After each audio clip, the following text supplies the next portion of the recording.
Hey guys, Tepcocyclerepair. Today we're going to be putting in the Cogent valves and springs in this DR790 build. This is the kit that I'm using.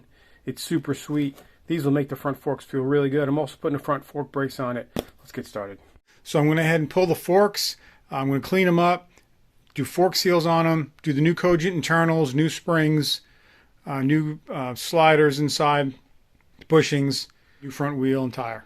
So let's pull the wheel off. First thing we got to do is just raise up in the air. So I got tie downs here holding the back part, and then I'm going to jack it up in the center, and then I'll get my front wheel light. All right, so I'm just going to disconnect everything here. I'm going to go ahead and loosen up the front wheel, get the front wheel out of the way, loosen the top clamp here, and then loosen the top cap, and then I'll loosen the lower ones here and get that out of the way. It goes without saying, we got to take the cable off and any other mounts that are on here.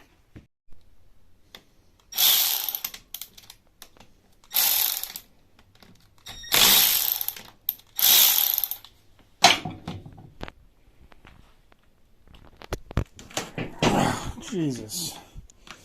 Tight.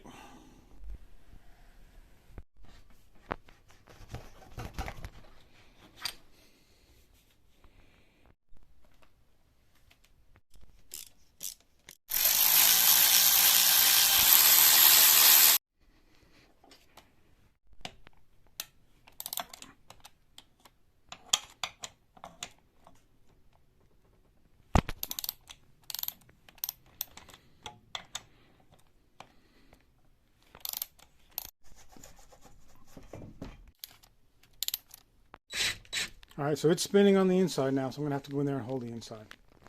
So there's a little bit of spring preload on this, so make sure when you're loosening it, hold pressure on the top cap and just spin the tube to loosen it, and we're looking like that. So I'm going to take these top pieces off. All right, guys, so I had to run out to the hardware store and pick up 3/4 inch bolt to fit down in there. I just tigged it on real quick to a square rod that I could mount to my vise. And now that's my extra hand right there. I'll just take this and slide it over it until the nut is inserted into the top of the damper rod. And then I'll just hit this with the impact. It'll come right out. All right, just going to take this here.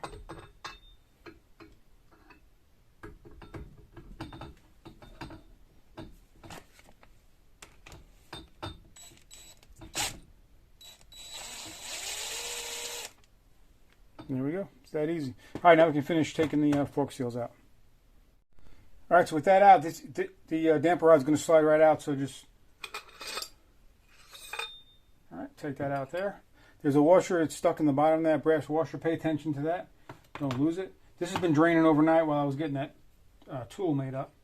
So we're ready to go there. So at this point, we're going to do a regular fork seal job. So with the fork seal here, it's a little different than an upside down fork where the retainer clip is below the dust seal. In this case here, you got to take the clip out first, and then you can slide hammer them apart and get the dust seal and everything else out. So let me get that clip out of there. I'm going to pull that washer out of there. I don't like leaving it in there. It'll fall out when you're not ready. All right, let's get this clip out.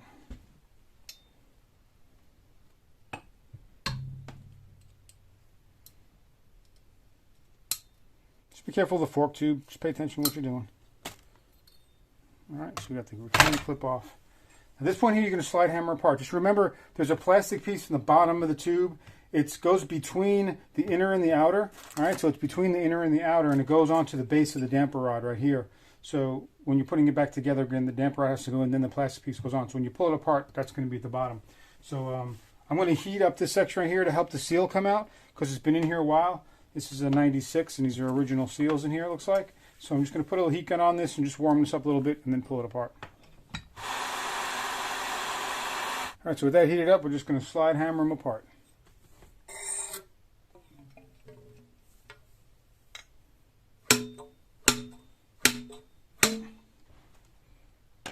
All right, so this is what we're looking at here. We got our dust seal.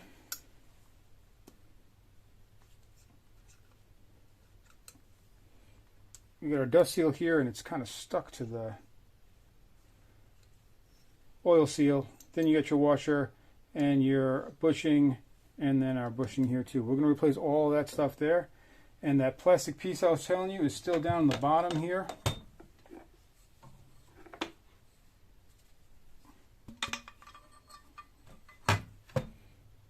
All right, it's right there. So this only goes on one way onto the bottom of the damper rod. Okay, you can only put it on one way there. You can't put it on this way, so let's get all the stuff cleaned up. Alright, so I'm just going to start sliding everything off. We have the dust seal.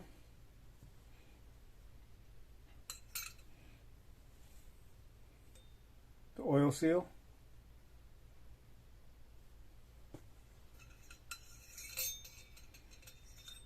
Washer. The two bushings, we have one there. And the other one sits inside of a groove. Just going to split it apart a little bit and pull it off the bottom.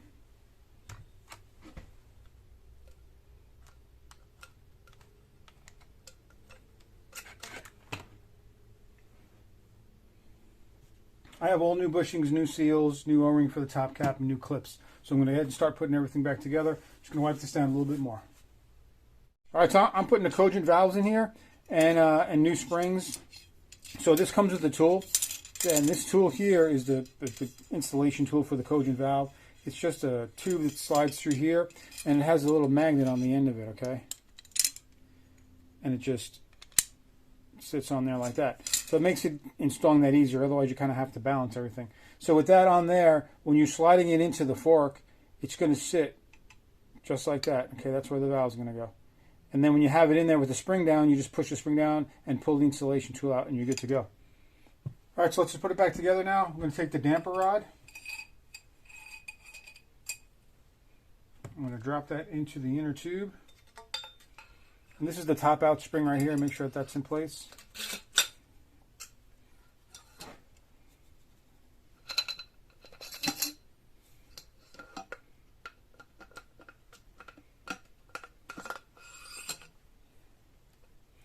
Alright, then that plastic piece right there we talked about was on the bottom. And the only one we're going to put on right now is I'm going to put on the inner slide bushing. Put a little bit of oil on it, fork oil. I'm using 5-weight Maxima fork oil.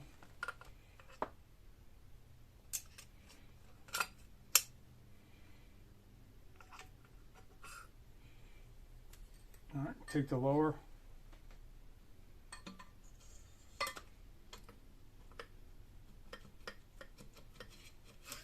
Work that bushing in gently.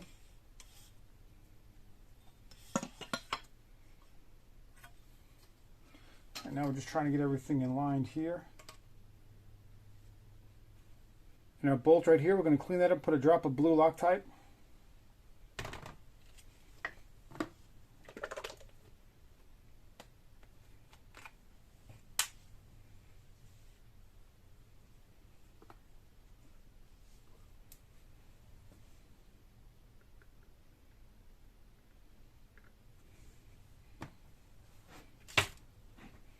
Blue Loctite on there. Screw that in. This is 21.5 foot-pounds here, so let's get that set up there. Put the tool back in the vise.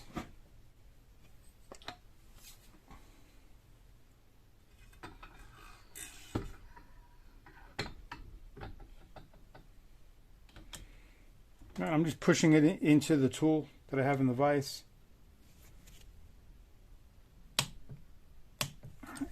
And we're set there. Now let's put all the seals and everything back on.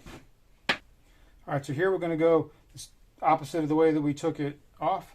So we have our inner slider here.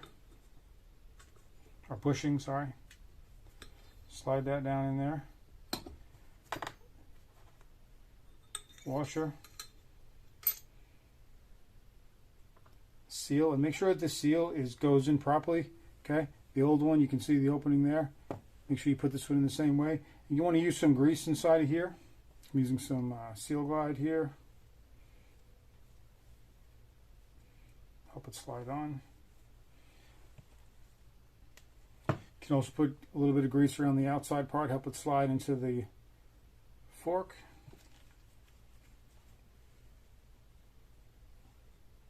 And I don't have the seal seal saver or the seal bullet thing for this, so I just wrap that with electrical tape and you're good.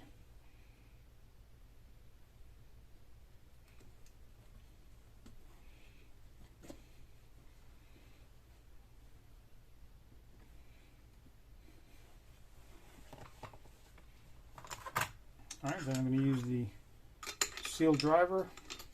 It's a 43mm seal driver.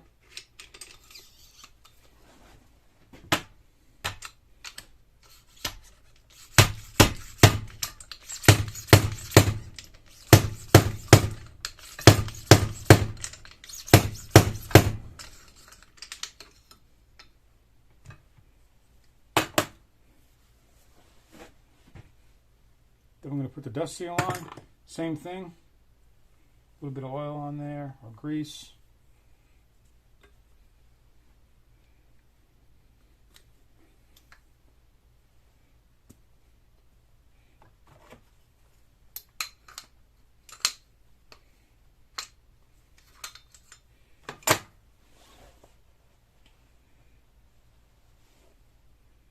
And from there you can see where the ring sits, the snap ring.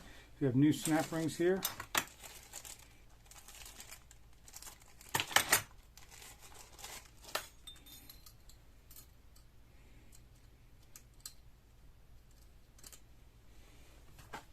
You just pop the snap rings in, make sure they go all the way in and click in. And you can hear that clicking in. So this is all good. Let's get our fork oil level. The fork oil recommended by Cogent is 130 millimeters from the top with the tube fully compressed all the way down. All right, so we're going to do that.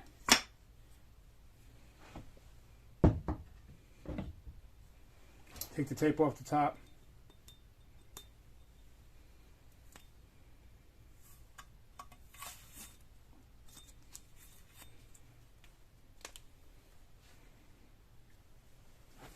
I'm going to be using the fork tool for the oil. I have it set to 130 millimeters. And this just drops into the top of the tube.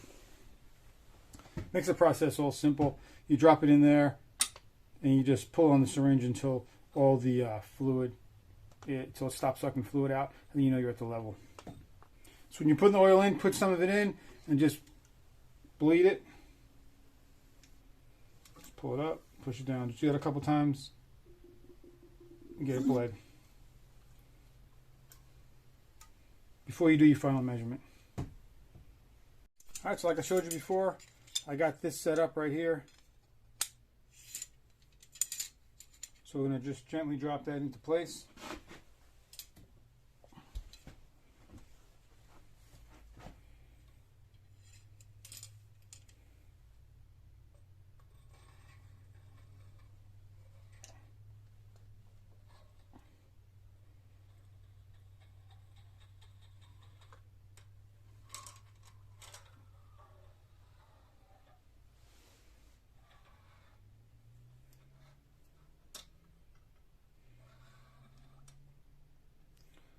Alright, so with this into place, and it will drop in,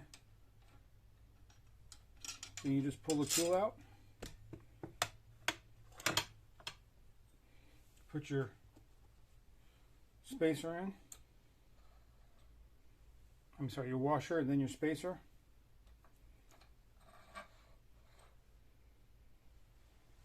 Now it says if you're using Cogent springs, you don't have to put a spacer in here, but I'm using a Cogent spring, and you can see that we are lower than the cap. And if I put the cap on now, it's just going to it's not going to have any tension. So we're going to have to address that. So it also comes with a spacer. So let me get that spacer. All right, so I ended up needing a 57 millimeter spacer. So here's the stock spacer here, and it was just too short. So when I put everything together, you put the cap on, and the spring was just free sitting in there. So make sure you check that.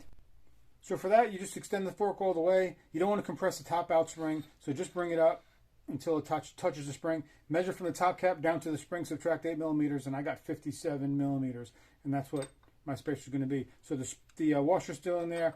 Drop the spacer in. I got the new O-ring here on that, and now when you put it in, you'll have to, the spacer is right there on the top. So when you're compressing it, you're making pressure, you're causing pressure on the spring, and the spring will be preset. Alright, so we're going to tighten this back up. Alright, so with that all done, we're just going to get the boot back on. Alright guys, fork seals are all done. I threw it back on with the new wheel, tire. The rotor swaps right over, and the wheel mounts up just like the regular wheel. And this is, we're going with a bigger tire here. It's called the Big Block.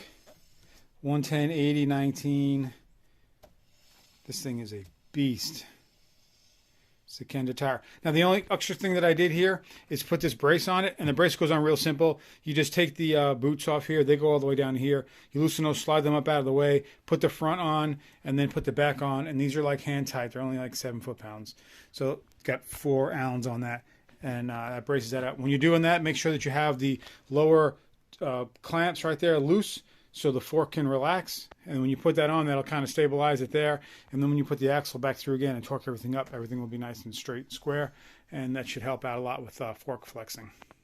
So guys, if you like this video and putting in these Cogent fork setups, please hit the like button, subscribe, hit the bell for further notifications, guys. Until next time, this is Tepcocyclerepair. Get that bike right.